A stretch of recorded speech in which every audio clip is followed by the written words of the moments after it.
As we continue our exploration of money and the economy, we speak with Ellen Brown, author of the book and website Web of Debt. Ellen writes extensively on the history of money and what needs to be done to break the cartel that is known as the Federal Reserve banking system.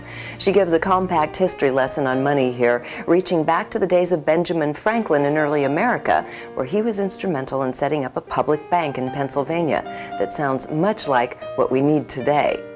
During the time they had that system, they paid no taxes. They had no government debt, and prices did not inflate. So it was a perfect system.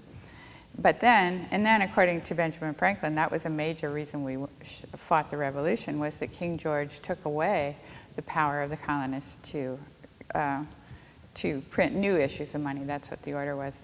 And they did it for a reason. It was the merchants were complaining because they were dealing with 13 different currencies, you know, that were all, they didn't know what the value of these different things were, and some of them weren't sustainably done, you know, they were deflating. Right. So there was some logic to it, but that meant that we had to borrow gold from the British bankers in order to pay our taxes. So that's what the taxation without representation thing was all about. Not just that we were being taxed, but that we were being taxed in a currency we were not allowed to create and we had no control over. Mm-hmm. So the farmers were losing their farms, and so there was general rebellion, you know, and they just went back to their old system, which was considered an act of rebellion. And then we had the revolution, which we won, issuing paper receipts, which was a remarkable thing. It had never been done before, to win a war with these paper receipts without actually having what was called real money then, like gold and silver. But we lost the ability to create our own money because, it's kind of a long story, but the British were heavily counterfeiting this currency as a matter of war policy. Actually, Napoleon did the same thing. And flooding our markets with it. Yeah, they were the ones that were printing too much. Some subterfuge going on there, yes. Yeah. So that devalued the currency, plus it had to compete with the other currencies which are more stable. So by the end of the war, it had completely collapsed.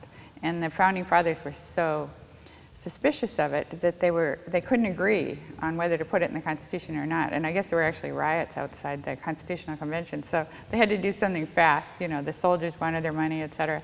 So they said, okay, well, we'll just, they were kind of vague about who had the power to create money. They said Congress shall have the power to coin money. That's all it says in the Constitution. So meanwhile, so they got out of there, and the first Treasury Secretary, Alexander Hamilton, was stuck with all these war debts and no money to pay them with. So he resorted to the ruse used in England, which was to set up the first U.S. bank, which was actually privately owned. And they put the government's gold into it, what gold they had, and then they could create 10 times that sum in banknotes, lent them to the government.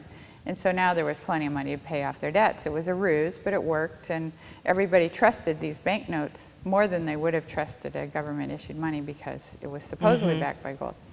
But the problem was it put us in debt to these private bankers pretending to have money.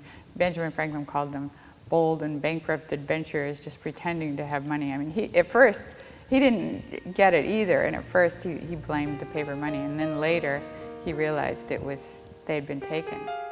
This is a wonderful primer to understand how the Western world has gotten into such a challenging situation where our economies are concerned. Go to ConsciousMediaNetwork.com for the full version.